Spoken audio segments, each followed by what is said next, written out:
myte lever i verden. Det er myten om, at vi skal blive ved med at vokse større. At økonomisk rigdom er kilden til lykke, velfærd og det gode liv. At den økonomiske udvikling giver mere fritid. Vi bruger i dag 41 minutter mere på vores primære behov, end vi gjorde i 1964.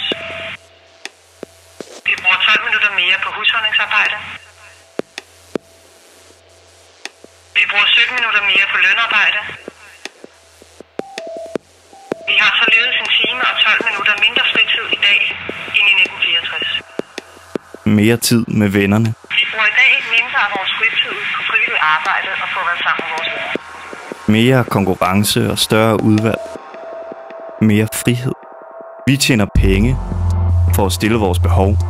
Alligevel fortsætter vi med at udvide vores velstand. Finanskapitalen er vokset eksponentielt i forhold til realøkonomi. Med at jage lykken gennem forbrug. I Danmark har vi fordoblet vores forbrug på bare 50 år. Det samlede danske privatforbrug steg fra ca. 400 milliarder i 1966 til over 700 milliarder i 2006. Vores bilpark er tidoblet på 60 år. I 1950 ejede danskerne 50 personbiler per 1000 indbyggere. I 2010 var tallet steget med 1000% til 500 biler per 1000 indbyggere. Vores boligareal er steget 3 gange på 50 år. Danskernes boligarealforbrug er steget markant fra 25 kvadratmeter per indbygger i 1960 til 60 kvadratmeter per indbygger i 2010. Vi fisker næsten havene tomme for fisk. Antallet af landede fisk i Danmark steg fra 0,5 million ton i 1965 til 2 millioner ton i 1990'erne. Nu er vi på grund af overfiskeriet tilbage på samme niveau som i 1965. Vi forbruger mere end det dobbelte af vores økologiske råderum. Ifølge FN's opgørelse er den enkelte danskers økologiske fodaftryk mere end dobbelt så stort som det råderum, vi kunne tillade os, hvis jordens ressourcer skulle fordele ligeligt imellem verdens befolkning. Vi har udvidet vores byer og landbrug og fældet vores skove, sådan at hver 5. dyreart herhjemme er truet. Den biologiske mangfoldighed i Danmark er under pres. Hver 5. dyreart er nu på rødlisten over særligt udsatte arter. I jagten på rigdom tror med at tage livet af alt, vi har kært.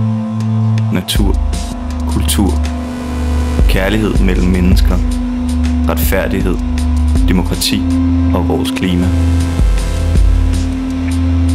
Hvad er balancen mellem hensynet til klodens fremtid og økonomisk rigdom?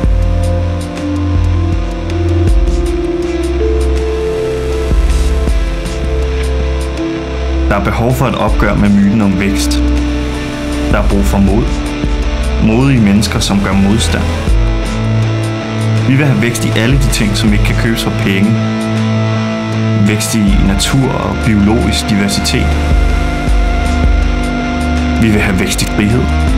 Vækst i kærlighed mellem mennesker.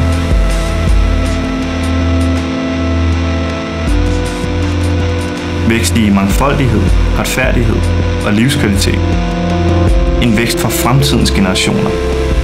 En modsat vækst. En modig vækst.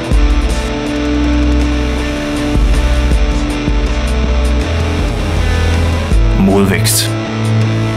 Omstilling til fremtiden.